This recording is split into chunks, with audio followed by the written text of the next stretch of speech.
Vous êtes de plus en plus nombreux à nous envoyer vos questions à l'adresse qui s'affiche en bas de votre écran. Bien entendu, ce ne sont que des conseils et non une incitation à la non-civilité routière. Eric, bonjour. Bonjour Jean-Claude. Merci de nous recevoir dans ton nouveau site. Alors, dis-moi, on est où là? Là, nous sommes sur le circuit de Chennevières, dans la Moselle. Et c'est nos nouvelles installations avec d'un côté le circuit et derrière nous l'atelier où les voitures sont désormais préparées. Alors dis-moi Eric, quels sont les différents modèles qui composent aujourd'hui ta flotte de Comas Historic Racing? Si tu veux bien, on commence par la première. Donc celle-ci, c'est une groupe 3, 1600S groupe 3. Donc c'était la voiture avec laquelle on courait le week-end à l'époque, dans les années 70, et avec laquelle on allait travailler la semaine. Elle a une belle histoire. C'est une voiture de 1972 que j'ai achetée neuve en 2002, 30 ans après. C'est un Sicilien qui avait acheté cette voiture, qui a fait Dieppe-Palerme, qui l'a mis sous la maison. Et puis 30 ans après, j'ai racheté la voiture à la succession avec le PV des mines. Donc je suis le premier propriétaire depuis 2002. Donc la voiture a maintenant 50 000 km d'origine. Ça, c'est une groupe 4, mais 72, et première version avec les ailes modifiées. C'est une voiture qui a fait le tour auto en 1976 et qui est une voiture évolutive, qui a déjà un moteur 1800. C'est les moteurs qui, au départ, sont issus de la Renault 16 TS, qui est en 1605, réalisés en 1860. À l'époque, Alpine avait omis le passage par le service des mines. Donc les voitures couraient on va dire, en position légale non conforme. C'était des 1800, mais toujours avec des cartes grises 9 chevaux. C'est comme ça qu'ils ont été champions du monde en 73, l'année suivante, avec les ailes un peu plus larges, comme la voiture du Safari. Alors celle-ci aussi qui a une belle histoire. C'est une voiture exceptionnelle. Je l'ai ramenée du Japon. C'est une voiture de 1974, dite bis. Il y a eu 9 exemplaires produits, cette fois-ci avec la carte grise 10 chevaux. C'est une voiture qui était issue du service compétition client, qui a couru un petit peu aux mains de Pierre Schumann dans les années 75. Ensuite, c'est Jean-Charles Redley, le fils du fondateur de la marque, qui avait racheté cette voiture, vendue au Japon à M. Fuji, et je l'ai ramenée du Japon. Alors celle-ci, c'est plus que rare, c'est unique. En 73, c'est l'année du sacre au championnat du monde. Sur les courses remportées, 3 courses ont eu lieu sur la terre, le Maroc, l'Acropole et le Portugal.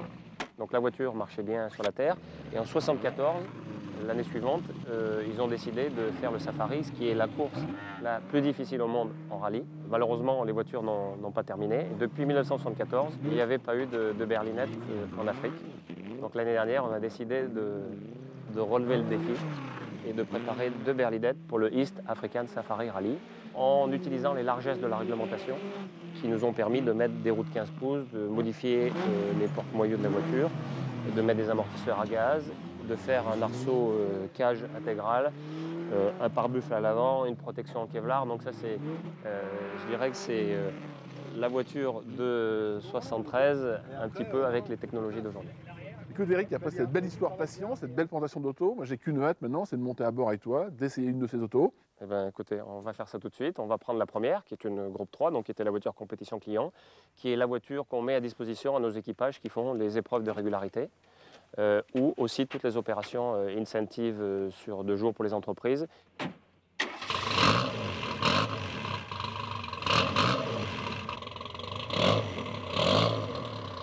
Alors Eric, avant de découvrir cette berlinette, parle-moi un peu de toi. Eh bien, écoute, moi je suis un peu né dedans, puisque mon père était garagiste dans une petite ville, mais pas n'importe laquelle, puisque c'est Romans, la capitale de la chaussure, un peu défunte aujourd'hui, mais dans les années 70, c'était l'explosion du business de la chaussure. Et un des plus gros et principaux clients de mon père, c'était Monsieur Charles Jourdan. Donc à l'époque, il avait à l'entretien le parc de la famille Jourdan. Et il y avait des Murat, de CTRS, Daytona, mais aussi les berlinettes. Et celle qui m'a le plus interpellé de toutes ces autos, c'était la berlinette. Ensuite, le dimanche, on partait essayer les voitures avec mes parents et puis ma soeur. Donc on était tous les deux assis à l'arrière, tu vois, donc on n'était quand même pas grands parce qu'il n'y a pas beaucoup de place. Et là, je me rappelle comme si c'était hier, et c'était en 70. Le bruit, là, le ronron qu'on entend maintenant, la petite odeur de polyester, l'ambiance course de cette voiture. Et ça, c'est vraiment mon premier contact avec une voiture de sport. Évidemment, c'est ce qui m'a sûrement donné envie de faire du sport automobile. Alors à partir de 13 ans, quand j'ai voulu faire du kart, mais là, mon père n'était pas du tout d'accord. Donc j'ai attendu en fait d'avoir 18 ans pour commencer le karting. Et puis j'ai fait à l'époque ce qu'on appelait le volant elf, qui était un concours. avec 300 candidats et puis un seul lauréat. Et j'ai été donc nommé pilote ELF 85 en remportant cette sélection le 3 novembre 84 sur le circuit Paul Ricard. Et c'était rentré dans la filière ELF. C'était l'assurance de pouvoir faire une carrière si les résultats étaient au bout. L'auto est à bonne température, les pneus sont un peu chauds. Tu peux un peu me montrer un peu les performances d'une auto sur un circuit comme celui-ci? Oui, alors on va monter un petit peu en cadence. Donc là on est dans une groupe 3 avec des XAS, hein. Tu as vu, c'est des tout petits pneus, c'est des 165 13. Voilà le caractère joueur de la voiture. Là, la partie est un peu plus sèche, on va avoir un peu plus d'adhérence, mais tu vas quand même sentir la voiture, voilà, qui danse.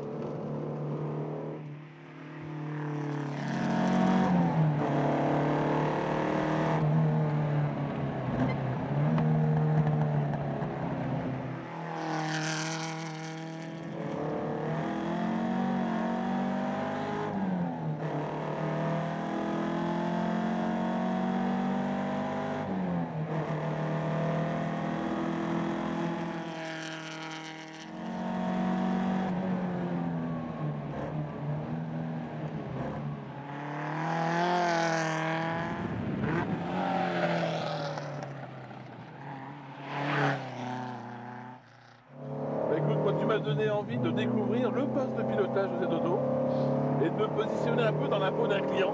Ok. J'ai déboursé 800 € et je viens de voir. D'accord. Eh ben, on va s'arrêter au stand et puis tu vas prendre le volant de la voiture.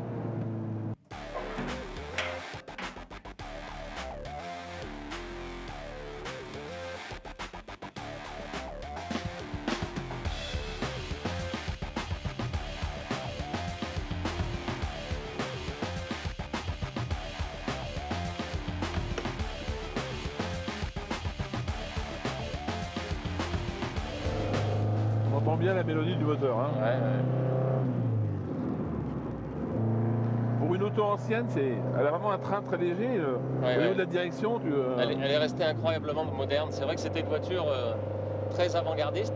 Alors elle n'est pas le fruit d'une grande recherche technologique, mais d'un ensemble de circonstances qui font que la voiture est très homogène. Elle est très homogène entre les trains, la poutre centrale. C'est une technologie de voiture bien évidemment qui n'est plus utilisée, mais qui était très efficace.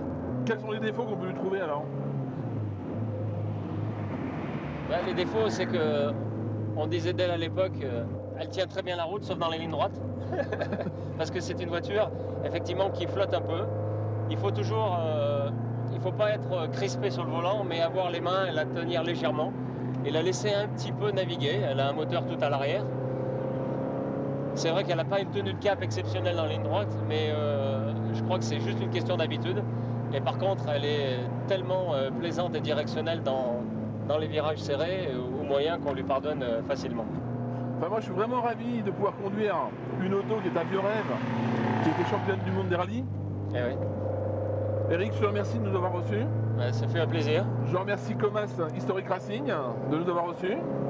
Ce 26 minutes passion arrive à sa fin. Toute l'équipe qui m'a aidé à préparer ce magazine vous remercie de votre fidélité et nous vous donnons déjà rendez-vous le mois prochain pour un nouveau magazine.